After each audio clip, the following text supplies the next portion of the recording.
So just to be really clear about loneliness, when we talk about loneliness, for me, loneliness is that mismatch of the relationships you have and those you want.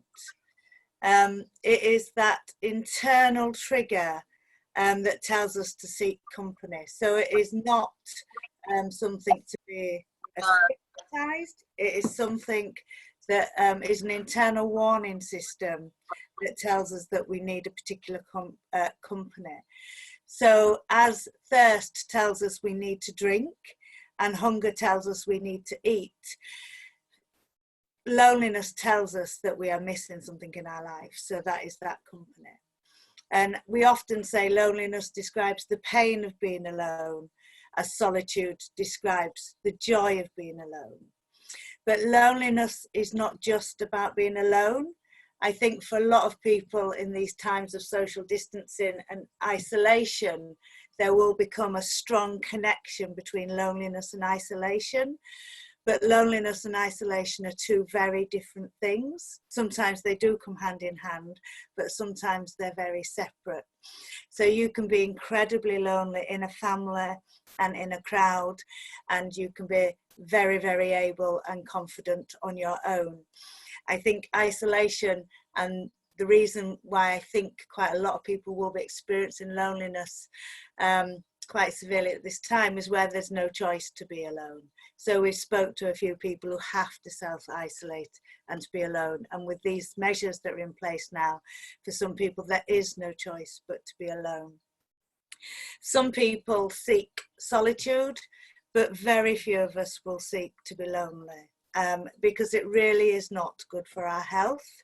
So it increases our self-preservation mode, and we get into anxiety and stress, and it can affect our sleep patterns. Some of us may be eating more, possibly drinking more. So when we become lonely, we start to feel anxious, and sometimes we start to feel that nobody cares. So some of the thing is that we don't look after ourselves. So I would say to anybody who is experiencing loneliness, or working with anybody who is lonely, that the you know, to value those people and to value yourself, because, you know, we have to look after ourselves first and foremost, as well as looking after others. I've separated it into three different aspects of loneliness, because loneliness, that word isn't as simple as it seems as well. It's quite a subjective, evaluative state. So what makes me lonely might not make you lonely. So I really miss my grandchildren. I should imagine my daughter, who's stuck with them all day, really misses me. So I think what makes us lonely might be different. Social loneliness is that thing where you might have connection, but there still may be nobody is asking or caring about you. And I really like this quote that brings this home, which was, I was on the phone to a friend for an hour, and she never once asked how I was. So we can have lots of contacts, but it is about that meaningful, I think, relationship. Emotional loneliness, I think this is, I often think of 26,000 deaths and the people who will be bereft, and it overwhelms me sometimes. And I think the reason my next slide is apparent is mainly because of this emotional loneliness, which is that loneliness of the heart. And this quote, which says, I mean, everything I touch, everything I do, she's there. If you think of loneliness as that mismatch of the relationships you have and those you want, if you've lost someone, there's no way of regaining that. So you have to work through that and find a way forward. And existential loneliness, can never say that word. But that's that feeling that nobody cares if you are here or not. And I have a daughter with severe mental health problems, and she often gets into this state and quite suicidal. So I think there's very, very different aspects and levels of loneliness, which is why it's so complicated when we try to support people to live with it and to deal with it, and also why it's often complicated for ourselves to, as we deal with it and cope with it. I would ask people to avoid these sort of phrases. So I personally, and most people in my team will know, I get on a soapbox if we're going to tackle loneliness, but everybody does. So you'll see it in the media about tackling loneliness, government campaigns to tackle loneliness and fighting loneliness. This often reminds me of the way people used to talk about fighting cancer, or the way people used to talk about being a dementia sufferer and stuff. I genuinely don't believe that we tackle loneliness. I think what we need to do is address the issues that might make people feel lonely. If we think that loneliness is an internal warning system, then we don't want to be without it. Do you know? So I genuinely think you can't tackle loneliness. If someone has lost somebody within their life, then you cannot go up to that person and say, don't worry about it, I'm here to tackle your loneliness. So I think we need to think about how we talk about loneliness, and actually that some people will just live with loneliness. Some people will find it a very creative space, and some people will have to manage it day in and day out. So I think we need to just look at how we speak about loneliness. I think there's also a thing about lonely people are not victims. They do not need saving. So we all will experience loneliness in our lifetime, some more than others. And we are ordinary people. And I think, as I said right at the beginning, for me, the key issue is about normalising loneliness and being able to talk to it while we're in it, and not wait until we get out the other side and then say, oh yeah, I felt a bit lonely then. And people who reach out are ordinary people as well. They are not heroes, they are human beings. And I think what we do need for loneliness is this human response, and just an acknowledgement that it's part of our fragility of being human. We also need to be aware not to other people. Now, my last two comments slightly contradict each other, but I don't know how to phrase it.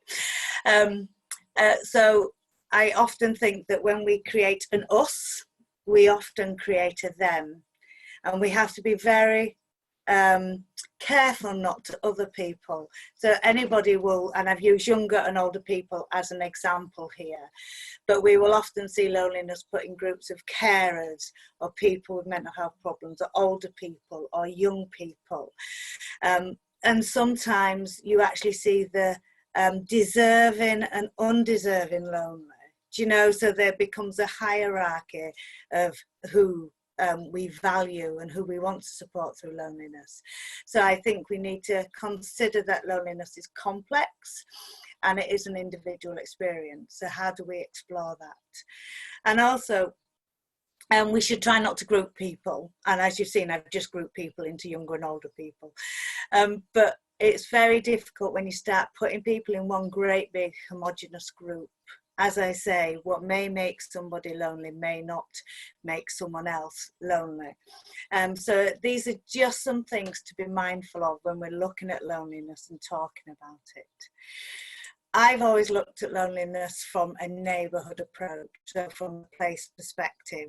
I've always done sort of community development work and youth and community work, and came up through volunteering. So that place perspective is really important, and about making that connection and conversation counts. I think we often see, when we looked at loneliness from a place perspective, that diverse communities seem to have more loneliness factors than those who are not. And I think when you look at isolation, then you miss a trick with those communities that are living together, not isolated necessarily, but are incredibly lonely. We aim to reduce the stigma, and we always go on to try give people reasons to connect and to stay connected. So how we prioritise that time to connect and to be with others, which I think we have seen a resurgence in. In the loneliness field, and many of you will have seen this many, many times, we often talk about the permission of snow. So we will find when it snows or in a crisis, people have the permission and the time for their humanity to come to the fore and to connect with those around them. So people will check in on people when it snows and check whether they want any shopping. They will clear their paths, take a cup of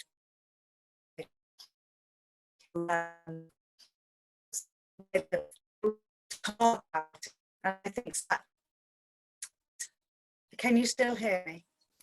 Tracy, Can you still hear me? We can hear you now. We just lost you when you said when it starts to snow, people will check in with others and do things like their shopping, and then we lost you after that. Thank you. And I'm glad I said check in, because in my promo video I said check out our neighbours, which is a slightly different situation. So yes, but what this does is it gives people a reason and time to connect, because nobody's expecting anybody to be anywhere because of the snow. But this is very temporary and it only lasts for a few days. What we have found is with the coronavirus, not only do we have permission to connect, we have time, and we have weeks, and actually this is moving into months. And although we should not need a crisis for people to come together, but we have had a sustained period of time. So in one hand, coronavirus and COVID-19 has given us huge amount of permission to connect with those that we live amongst, and it's also given us the time to think about loneliness, and sadly for some of us to become lonely. As I said in my promo video, I've been thinking about this a lot and the different aspects of this. So for those people who have come into the COVID-19 situation lonely and actually will come out of it lonely, and will they also be resentful and embittered that there's this rhetoric or this huge promotion of neighbourliness and connectedness that actually they did not feel part of or were unable to be part of, and how will that feel for them? I often think about those who are becoming lonely and stressed, and we know that change and isolation can all trigger loneliness. So if we think of those people who may have lost their jobs, who are disconnected from their families, who might be in abusive relationships, and I'm sure we all can think of extreme cases, but also the routine and the mundane that wear people down, and people start to retreat into themselves and their house. So how do we help those people back out when I hope we are slowly released? I'm very concerned about those who are bereft, those who have lost loved ones and have not been able to grieve or to be there, and the complex nature that might bring. I'm also worried about those people who've become more connected. So I was talking to my friend and she was very fearful about her mother, but her mother now has neighbours checking in on her, friends ringing her every day. She's connected online for a few people, and she's actually more connected now than she ever was. And she is fearful that when we start to go back into whatever the new normal might be, she will become lonely, having now tasted that sense of connection. So I'm also concerned about those who may be left behind when the world starts to move slowly forward, and again we may start to move slowly distant from each other. So they're the things that I've been thinking about and mulling over, and a little bit of a summary about sort of loneliness. So I just wanted to go through that to give you a sort of sense of some of the issues or some of the things we've been considering, and I wondered whether that might help you us start a conversation about some of those things on that last slide, about actually what can we do, what are we doing, how can we work towards meeting the needs of individuals with very, very sort of complex situations and different lifestyles. So we are going to look at that in groups again. And I think Lucy's going to pop the last questions on that slide, or ponderings, in the chat, so you can start looking at that. Or if there's something else that I've not covered that you're really concerned about yourself, you could raise that within your group and start talking about that, and maybe discussing and sharing your knowledge, your experience, what works and what doesn't, but also things that we might be able to share and take forward that we all can learn from. Is that okay? So I just think if we can just feedback and reflect a little bit of the discussion we had from our groups, and key points that we like to think more about, whether they be positive or negative. I don't mind feeding back from our group. Yay. So let me just get my notes. So we had a really useful conversation, actually. We started off talking a little bit about the isolation of working from home, but also people feel that a lot of it's the day-to-day connections in their life that are missing at the moment. You know, the things that actually we would have taken for granted before, like going to a coffee shop and enjoying just being in a space where people feel connected. We talked a little bit about the fact that as we move out of lockdown, there will be people who remain isolated for longer, and the importance of not leaving people in those situations behind. We've moved to a situation where a lot of things are being provided online in a way that can be more accessible for some people, and actually it's really important that those services and that support isn't drawn away just because we're starting to get outside a bit more. A lot of people will still need that support. We talked about the fact that people actually are under a lot greater stress, including financial stress, and that's going to mean that a lot of people might need more support and may experience greater loneliness if that support isn't available to them. And finally, we had a really, Julie shared some really useful stuff with her about how they're using a place-based approach to make sure that people aren't left behind, particularly if they've perhaps entered the crisis lonely, to try and stop them leaving the crisis lonely, by trying to encourage people to start their own street network. So very much using a place-based approach to try and link up and make sure that people are supported. I hope that summarizes, again, a rich conversation, so I hope that summarizes some of what we discussed. Thank you. I think that when we do stuff around sort of the big lunch and knocking on neighbours' doors, it was a real fear, but not for those new neighbours, but for those that you've lived alongside for ages and not been in touch with. And I think that it does create more of a barrier, a sense of awkwardness, I think. I think what was really interesting, because we often think that actually there's a shared experience there that I've not picked on. There's a saying that we're not all in the same boat, but we're all facing the same storm. And I think there's something around that, about actually there is, in a way, some commonality of we're all facing the same thing, but I think I'm wary to use that language, because I know for everybody it's a very, very different experience. But certainly a talking point, a bit like the weather, to start a conversation.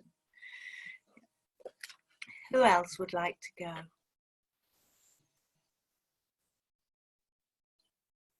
I can give a few points from our group. Thank you, Abby.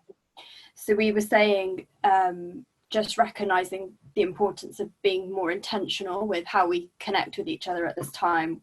And some people in the group were saying they sort of have, they feel guilty if they haven't reached out to someone, and we were saying how we could, you know, remember to do that a little more. So writing to-do lists, or just trying to make it a bit more part of our normal lives. And we also spoke a little bit about, so what happens after it and when we come out of it. There was some talk about the mental health legacy, and particularly with children, and we were talking about not being at school and not having that peer-to-peer support, and just like not having those significant adults in their lives, sort of teachers, and missing those, and potential impact of emotional development on children. And then there was also something about it can be hard seeing everyone else having these connections, and there is still a stigma of admitting that you're lonely and wanting to be part of that. So there was a story from Carol and her daughter about how her housemate has a quiz with her friends every week, and she joins in with that, but then when her housemate's not around, she's not invited to that quiz, and really missing that connection, but then not really being able to say, oh, I feel lonely, and like, can I be included? And there's still that stigma around it. So seeing these people, seeing so many people have connections, and sometimes being on the sideline of that can be particularly difficult. Thank you. Yeah, Thank you. That's a really good example. And I don't know if anything that we can do is give people permission to express when they are feeling lonely. I think that would be a huge, huge break forward. Is there anyone else who wants to go? Because I'm just mindful of time, and as I said at the beginning, I don't have any answers or any solutions, and I think we've had a really good and some really rich discussions today, and I think we're going to gather everybody's sort of ideas and comments in chat, and we'll certainly do some notes and we'll feedback. And I just wondered how does anybody have any ideas? This is a one-off conversation. It could be a start of a conversation. We could carry on and explore some of the themes that have come out if you wish, or were you just happy to think and ponder about this, and we might be able to revisit? So I don't want people to feel they must be tied to a series of Zoom calls, but I found some of the insights today very useful. So I just wondered how people felt about today, and if they had any ideas of how they'd like to take some of the ideas forward. I'm always quite mindful when we talk about loneliness, and sometimes it touches our soul, and it's a little bit awkward when we get thrown either straight back into another Zoom call or back out into the world. It can be a little bit awkward. So I thought I'd make things awkward before you left and read you a poem as a way to finish off. So, and I think Lucy's going to put an evaluation in the chat box. You don't have to do it while you're listening. So this is a poem, and I hope it's true. It was meant to be written in 1869 and reprinted during 1919 pandemic. So that was the Spanish flu. And I was going to share this, but I found a very old picture of people with masks across their face. And so it's by Kathleen O'Mara. And the people stayed at home and read books and listened, and they rested, and they did exercises, and they made art and played and learned new ways of being. They stopped and they listened more deeply. Someone meditated, someone prayed, and many met their shadow. And the people began to think differently, and the people healed. And in the absence of people who lived in ignorant ways, dangerous, meaningless, and heartless, the earth also began to heal.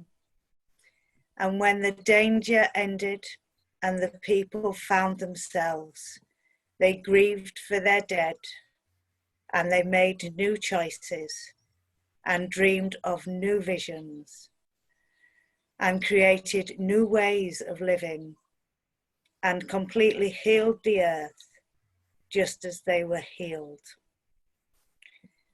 I just thought that was a really beautiful poem. And if we can learn from our history, if that was over 100 years ago, we didn't do a cracking job of healing ourselves or the earth.